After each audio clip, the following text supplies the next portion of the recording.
Of the American diet, cookies, cupcakes and pastries all require fat to add volume and texture or to create creamy toppings and tasty fillings. For years, trans fats were used for this purpose. The health department said we weren't allowed to use any trans fats. So we were running around using butter, which made the cost to go through the roof. So what happened was I started investigating, started trying different items, different shortenings, and I came up with this butter blend, which works fabulous. For bakers like Sal Scudero, whose family has been using traditional recipes for generations from their homeland of Italy, a country where olive oil reigns supreme, it's surprising what now makes his cookies taste so good. I read the ingredient, and the basic ingredient is palm oil.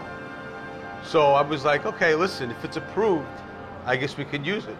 You know, as long as it says 0 trans fat, I'm in the clear.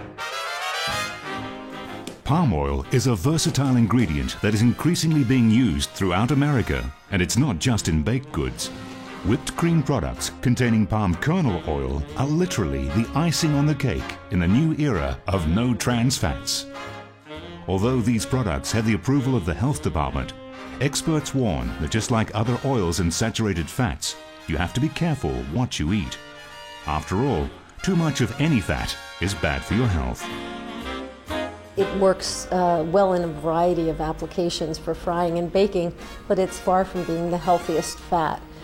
So it has replaced trans fat in many baking applications, but generally in only part. So most of the new products mix some amount of palm oil with other healthier oils, and the net effect is a shortening that's still much healthier than old vegetable shortening, which was pure trans fat.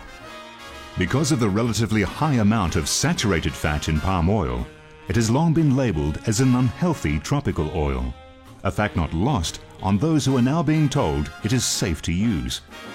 Lobby groups and campaigning palm oil competitors have in the past been very effective at selling palm oil as the bad fat of the bunch.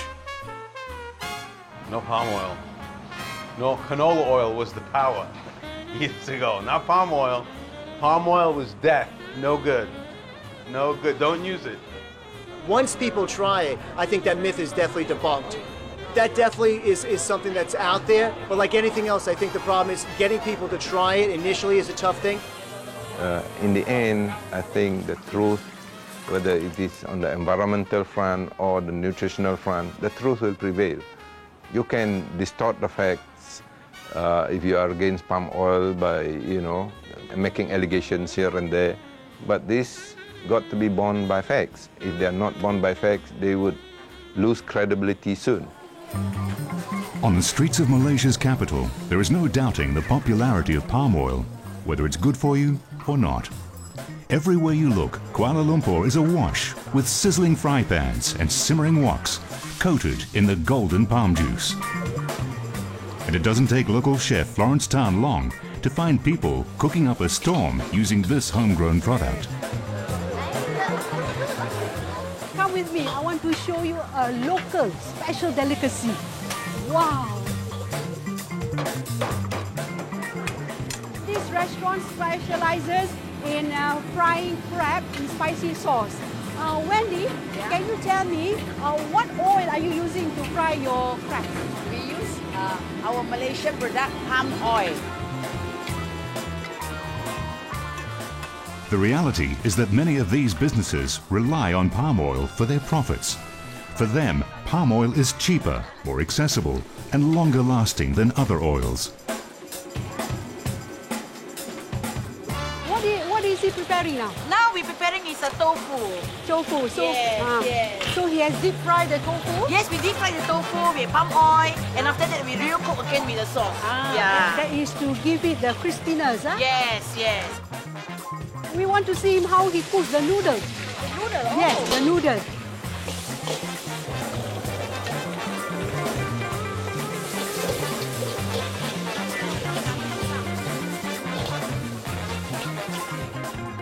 Full and content, there doesn't seem to be any complaints from the customers either. The rice is cooked with palm oil. Yes.